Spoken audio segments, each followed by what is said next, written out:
Nyx assassins who are burrow. Fly up into the air. And then you have the Lotus, and then Lotus, the burrow strike on the burrowed. Oh my god, there's so burrowception. VP ban up the 23 Savage Siggy. 10 Siggy? seconds. Siggy. Oh yeah, you didn't hear the AUI patterns? Oh yeah, AUI was bringing Siggy into my lexicon. He was like, oh, MSS, every single time you suggest a hero for him, he's like, oh, that's my Siggy. Hoodwink, that's my Siggy. Tusk, that's my Siggy. That's my... Tusk Siggy with the Siggy. Hey, the frozen Siggy. Siggy, there we go. Pros, turn to pick. So what did...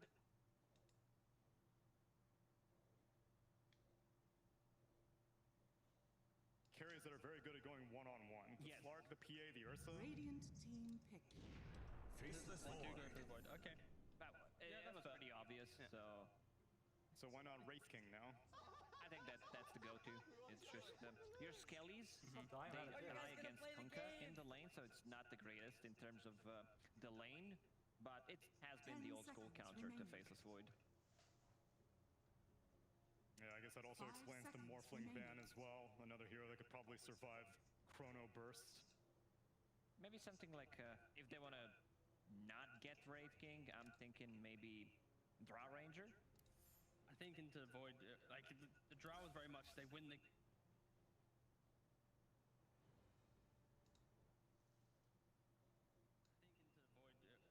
The Drow is very much, they win the... And I think that's kind of where they might lean to...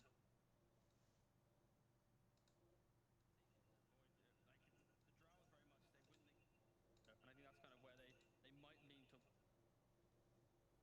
At the moment, like he's good at every stage of the game, scales nicely. They decide to go with the Spectre. Okay. Yeah. It kind of feels like a classic team. At the moment, like he's good at every stage of the game, scales nicely. I'm just going to have to take these fights later on. Virtus Pro for sure. They do have a nice window to play around Kunkka's laning phase, so I think you cannot disrespect what Kunkka brings. He will be able to play his lane out pretty well, connect with this Marana, this Invoker, and start applying pressure across the map. But for T1... Mid-game damage from Dragonite, Enchantress, Nyx Assassin, it's really not that high, especially if they get the boat off, you have a time walk, so it could be a bit tricky. Even Spectre, like first 20 minutes, doesn't do that much, so... Both teams are kind of in this boat, right? They both kind of, they have their like... I think Virtus Pro, they are in the boat because they have... Because they ghost ship this guy. Not yet. Sorry. Go ahead. No, it's fine. Yeah, you're just way too witty. But yeah, I think both of them, they do have the same issues in regards to the damage they bring. They're going to rely on items.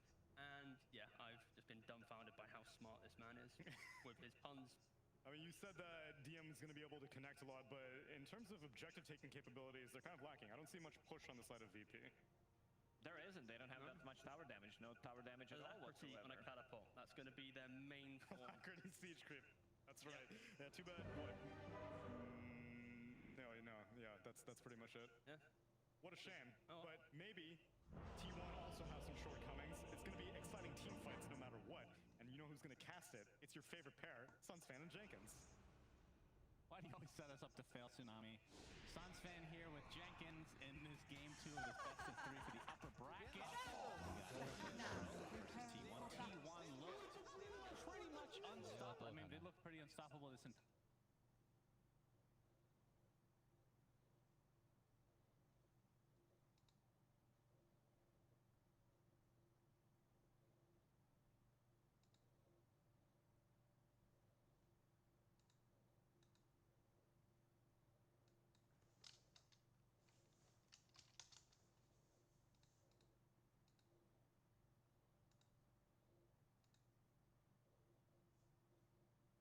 make literal any sense. What do you think of the lineups? We got Faceless Void versus Spectre, an old tried and true matchup.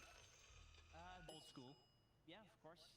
This one to me is a lot more balanced than the previous one, where there were some obvious advantages to one draft versus the other.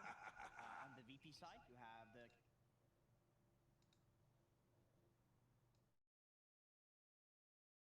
just seems to snowball out of every...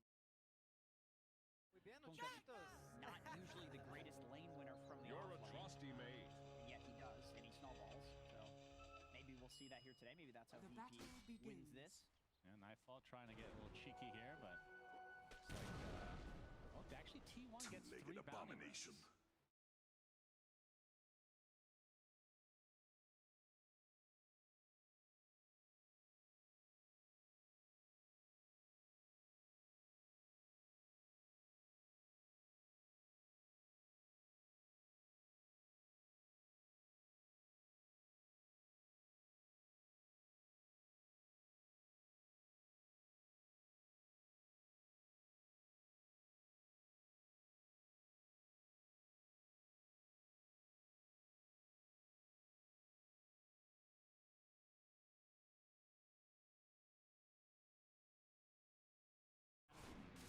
You're fine playing this lane. Oh, all right, Spectral Dagger's going to set up the Impale as Kingslayer's taking heavy damage. Protected by this wave of creeps, so things will end there, but he definitely got the brunt of the worst end of that stick, as it were. You know a lot about that, Jenk. Yes, a lot about sticks. For some reason, I guess. Well, you did talk about birds in the last game, so I it's figured to be connected. Don't even get me started. And that's how they make nests. I don't know if you know this. Kingslayer's getting pushed out of lane by Whitemon. But yeah, what about this lane in particular? 23 Savage on the Spectre against these two heroes. Should he be fine, or will he be worried for his life? You talk about how DM's Kunkka has looked really good as of late. Yeah, it looks like he's taking a lot of harass. So it's hard to say. Once again, it's like this DL thing with the heart. This is something where the carry players will have some idea of what regen they need to sustain through this lane, but it's a little awkward because you don't see Kunkka off lane too much, so it's hard to calculate this even if you're a really skilled carry player. Ooh, Spectral Dagger. I think that was a little bit of a misclick there. Try to get the last hit on the creep. Kunkka instead. Yeah, early on, nothing too much to talk about in terms of CS. Just a lot of harassment in this top lane, especially with Zephyr, which should come to expect. Playing the Enchantress, of course, as Save has to be a little bit careful. Nice positioning there from Nightfall, making sure that Zephyr doesn't just get a freebie on save. Because if he leaps away, he takes so much damage from that impetus. So I think Nightfall actually needed to run over there. Yeah. What about the Lesh Invoker mid dynamic? You know, Lesh is active with towers, and Invoker is active kills. So I think we'll see a lot of Carl running around and trying to set up on towers, and then TPK responding by running there and just looking to get some kills. DM is having a great time overall in this offlane. As usual. 16 and 0. That is, my goodness. All right, I have a very important note. Click on Invoker mid lane. Radiant structures are That fortified. thing, that looks like Exort orbs.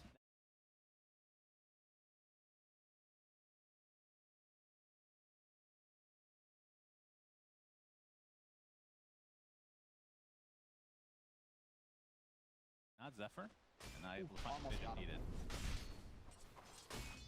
But Cuckoo, in the meantime, if we want to clear the off lanes, he's not having a terrible time. 11 and 6 versus the 12 and 3 Nightfall. That's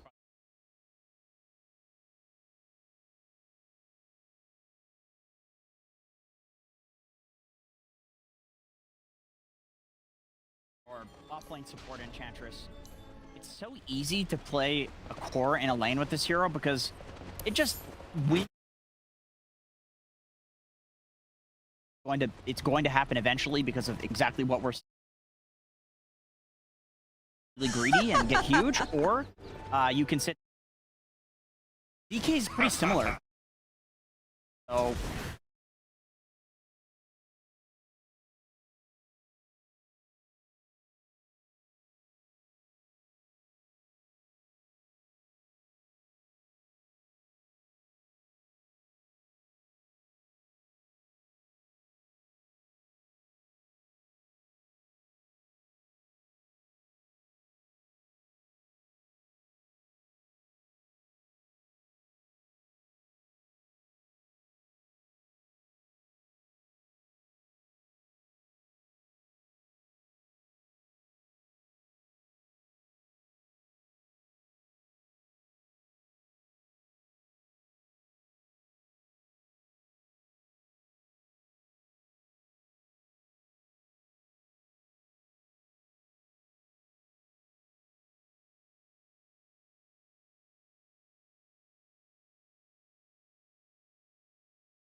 the combo's different. So It's all the same to me. it's one of those things that like it looks easy when it gets hit, and then when you actually play it in a game, it's like, okay, I don't know how the hell to time this thing. Yeah, that's true.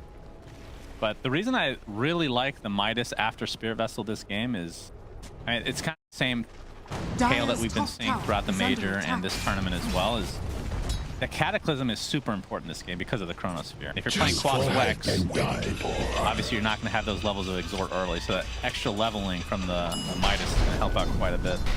Yeah, going to get pressured here potentially. All right, Tornado into EMP. Will actually clip Carl, so he's basically out of mana at this point. Taking some Arctic Burn on the side as well. Kingslayer takes a mana burn from Whitemon in turn.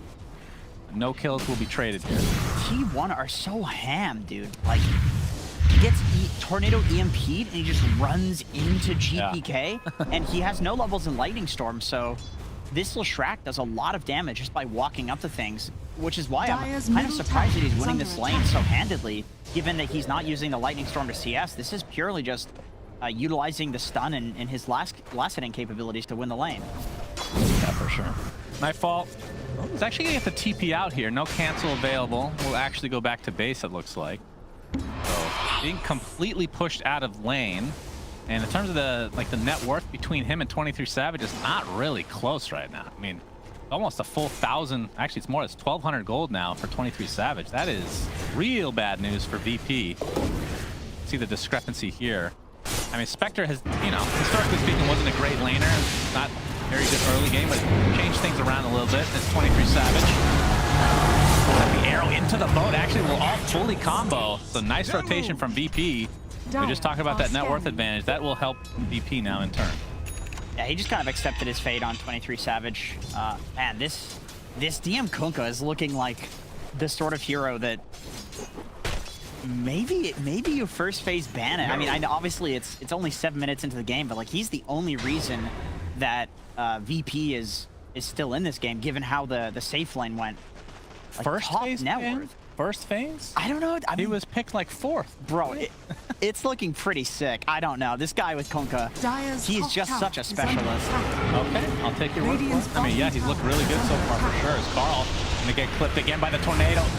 EMP will connect as well. The arrow does not, though. But he's out of mana. The Pulse Storm is not gonna do so much. A save jumps in for that Star Storm. It's not enough to take out Carl. He's gonna bottle up, and now from the side, Zephyr with the impetus ends up taking out Save. And I mean, in the meantime, we see the push from Cuckoo's Dragon Knight and 23 Savage. Yeah, things are looking very good for T1 here. Honestly, they're looking like they're on kind of another level right now from everybody in the tournament. Yeah, it really is looking like that. Radiant's bottom tower is under Nightfall, attack. man. This is not the hero you want to be jumping on. Okay, talking about DM, looks like they'll find another kill here. So he is the guy that's setting things up. You're right, but yeah, let's go back to Nightfall. I mean, the farm just doesn't have boots yet. Has just the gloves of haste right now, and still working on treads.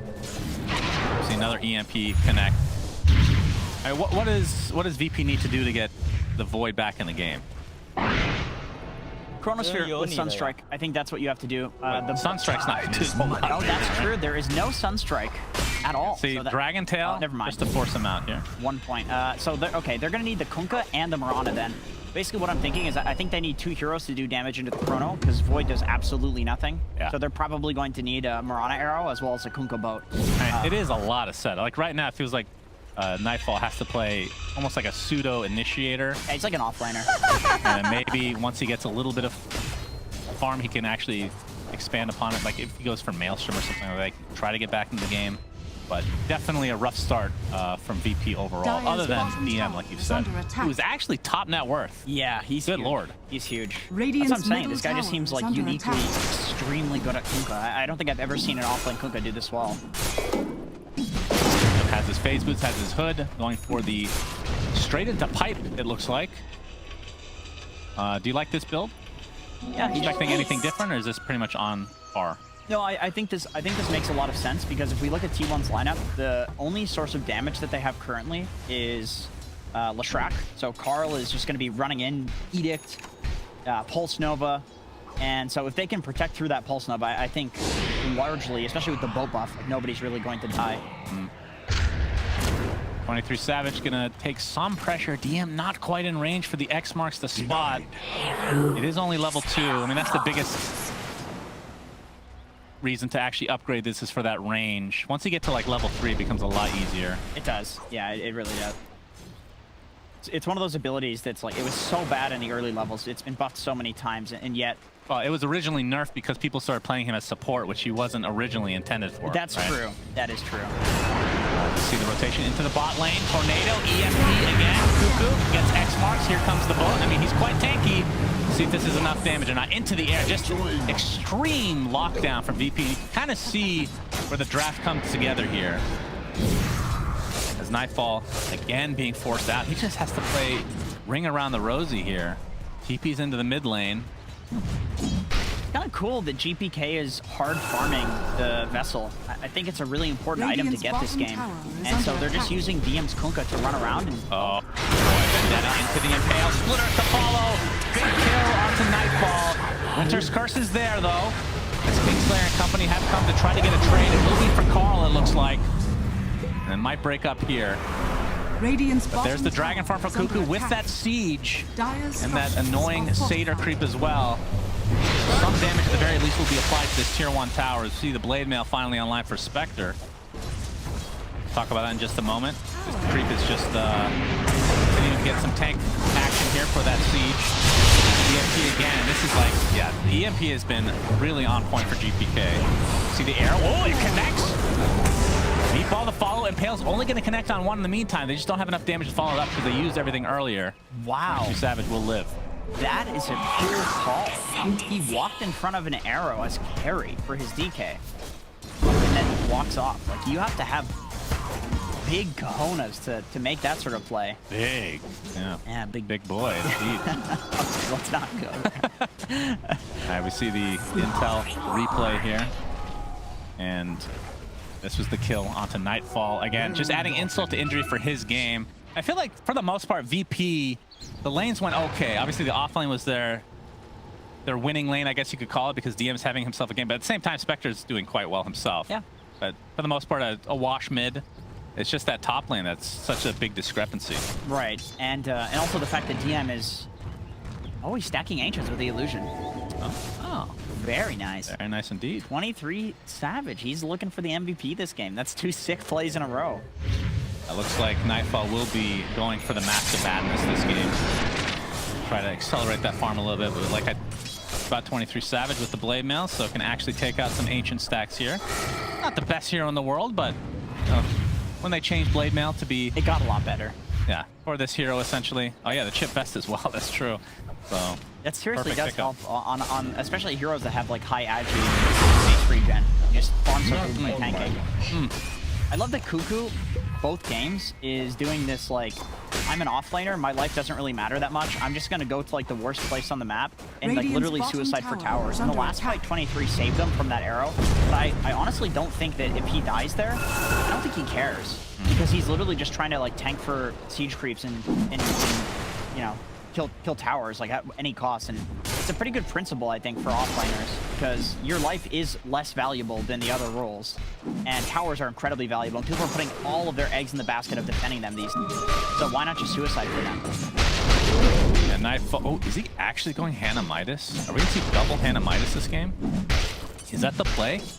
You're going against a Dragon Knight Leshrac lineup.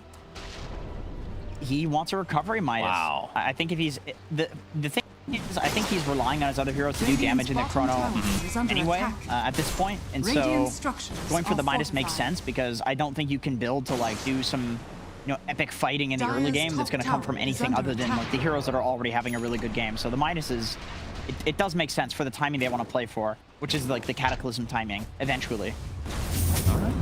I mean, he finishes his Mask of Madness first, which is also interesting. We're seeing a Dragon Tail Cuckoo. The X marks the spot. Won't be going back shortly, but he takes so much damage. They actually burst him down beforehand.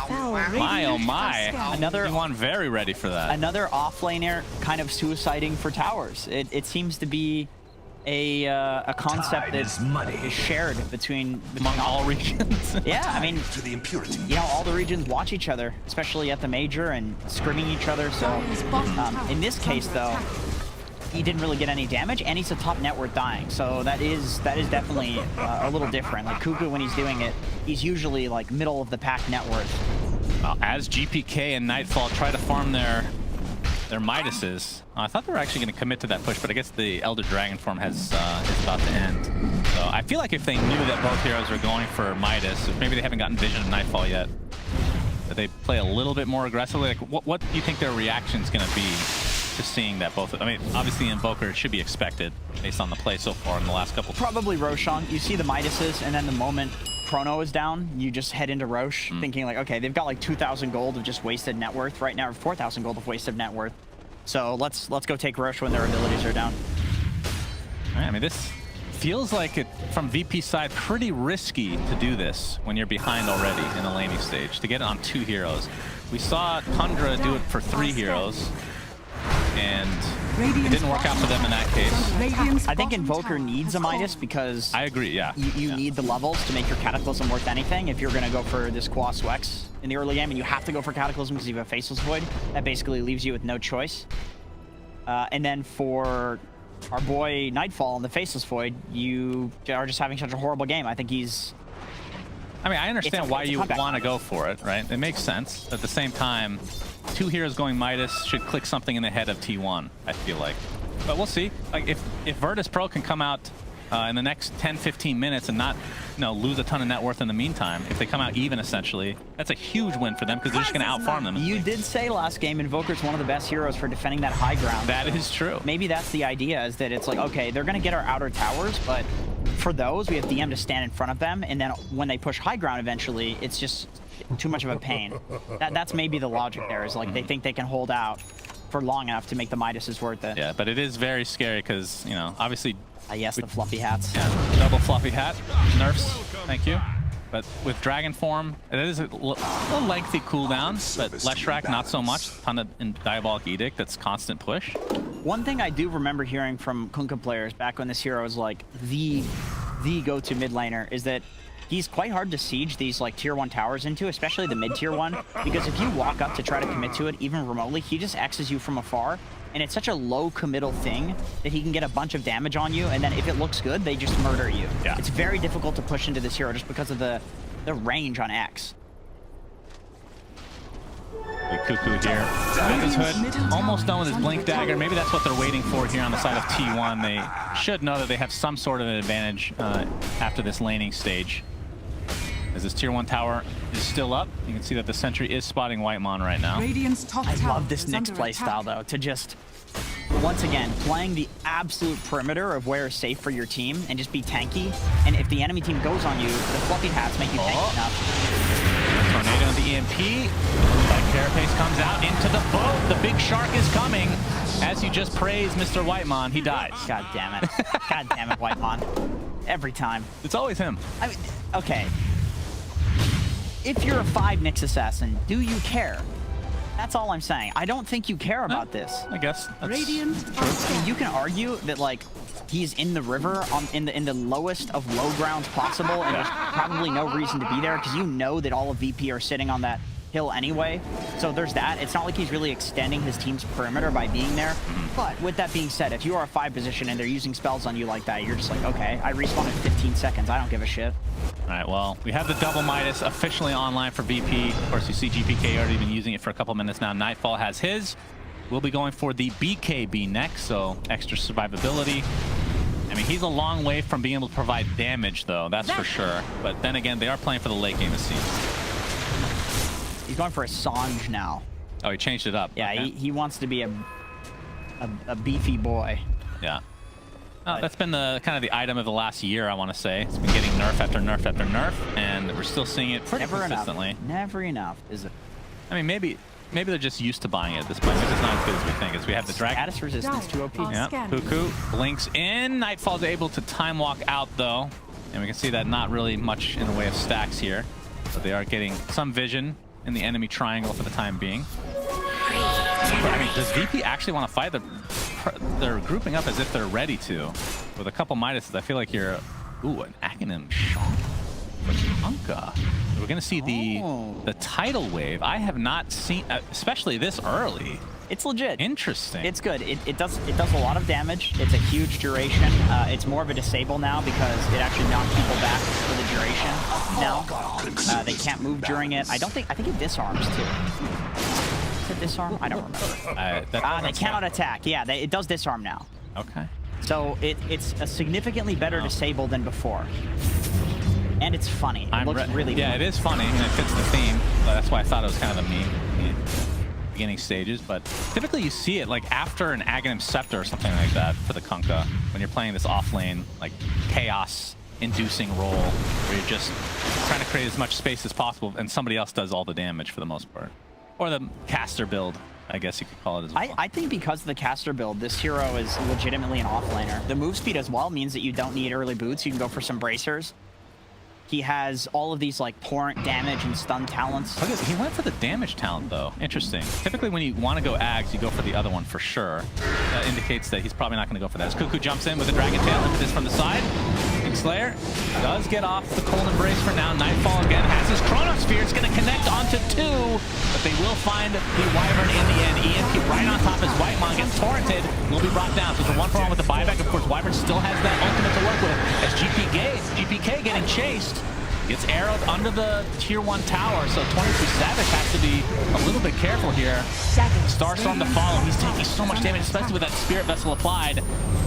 DM has the X marks into Torrent, and this should be enough to take out the position 1 from T1. And Nightfall with the Value Midas right afterwards. They somehow win a fight, despite having these 2 Midases. It's a great Chronosphere. I mean, those are the 2 heroes that you want to get with the Chrono. You get the 2, least tanky, most important support heroes. And with the Mask of Madness, he's actually able to do damage to the Enchantress. Good bait, too, by Kingslayer. Did he get clipped in that Chrono? Or was he actually just stunned from the Dragon Tail still? I think he's just stunned from the Dragon Tail. Forever. Yeah, it's kind of an elongated fight for the most part, but... DM again, man. Every single time with the spellcasting, yeah, he's and the doing curse so much. to save GPK. Very nicely done. And the Ice Wall to prevent him from pretty much going anywhere. And he's all alone at this stage, so... A well-executed fight from VP.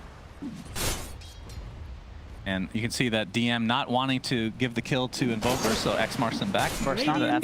That's why he got the damage talent, so he can steal kills. Yeah, makes sense. I mean, it's worth it. He's carrying the game so hard. Every single game, I've seen him have so much impact on this game. Pick rate's actually crazy. We see Cuckoo jumping with the Dragon Tail. Carl, split Earth to follow. No curse online for Kingsley. He does get off the Cold Embrace for now, but DM is in a lot of trouble. There's the curse. Just came off cooldown. You can see the tidal wave come out. Bolt to follow connects onto 2. That is a lot of damage. Meteor is here, though, and you can see the slope from that Ice Wall just doing work this fight. X marks onto Carl. Is that another tidal wave? What is the cooldown on this freaking thing? 3 dead in the blink of an eye. 4 VP. Triple kill for GPK. All right, the double Midas works. I think that's the best usage of Tidal Wave that I've ever seen, legitimately. It's always a meme. 12-second cooldown. Okay. He Tidal Waved to get more people caught in the Winter's Curse, which set up for the Torrent boat afterwards. That was ridiculously cool. That's what happened. You can't go back in the replays, but now we can. Of course, with the impact move coming out, the tidal wave. Yeah. Winter's Curse comes out, and they pushes the curse target. So it pushes them all together. That's amazing. And it sets up the perfect Ice Wall and boat. Yeah, that was really dirty. Okay, that is an interesting combo. You can just push the curse target into other heroes, as well as the other heroes that are in the curse. They come along for the ride. Yeah, that's pretty funny. My God. Oh, other heroes, as well as the other heroes that are in the curse, they come along for the ride. That's just an impact extra. It just feels good. Bonus impact. All right, double damage onto the void, and looks like VP are going to smoke up for now and see if they do have Chronosphere available. Moonlight Shadows popped. Cuckoo and company trying to take out Roche here as we see the tidal wave again. Hits only 1. Okay. And it looks like this is actually going to be a freebie for T1. Cataclysm comes online, but not able to find anybody. Wow, they can get out of this. Yeah, we're going to have the Dragon Tail. They might actually want to fight here. They can take out first before it's there. And the Chronosphere just a little bit too late, but the boat on top of 3 into the arrow, into Meteor as well. You wish from VP VP side, you at least kept the Cataclysm for this, but they have a lot of damage. Double kill for Nightfall as he's absolutely going ham now. Triple kill as 23 Savage now on the run with that Blade Mail activated. The bash is there. Another kill goes the way of VP. That is the Aegis. Arrow connection successful, and this is likely going to be... Okay, it's not an ultra kill. I was ready to scream, but it's a 4th kill for VP. You can scream if you want to. Oh, ultra kill. Well, don't lie. Oh. That didn't happen. Man. 4th kill. Genuinely don't understand how they got back in this game. I thought it would just be like this super slow-paced game with a double Midas, but it has worked out in spades for VP. I just want to see the tidal wave again. I don't even care about the impact Chrono.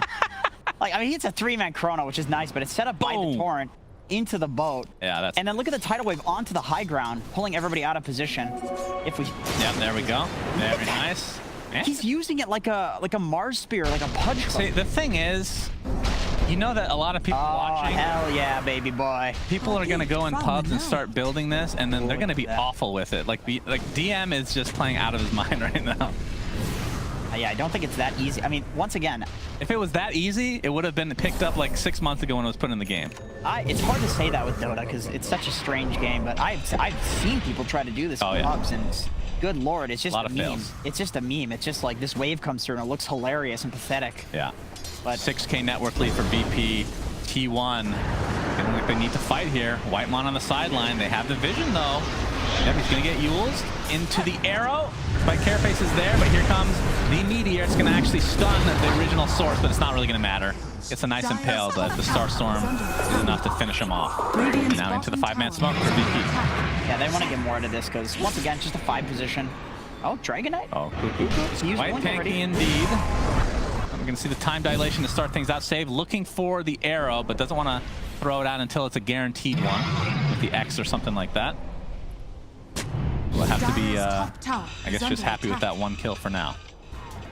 They're headed towards the top lane. We can see, okay, Pumpka, or DM actually is building an Ags, by the way, which we kind of were expecting, but the fact that he didn't take the Talon is kind of crazy. 30 damage is a lot, is the thing. We have about 0.4 seconds on the Torrents when you have 1 million of them come out. The stun's not so important. It's more like you're already... It increases the damage, too. What does? The Torrent from the Ags. Or the talent. Does it? 100% sure, yes. Wow, I had no idea. It just doesn't say that. Okay, so there's 2 Torrent damage talents then.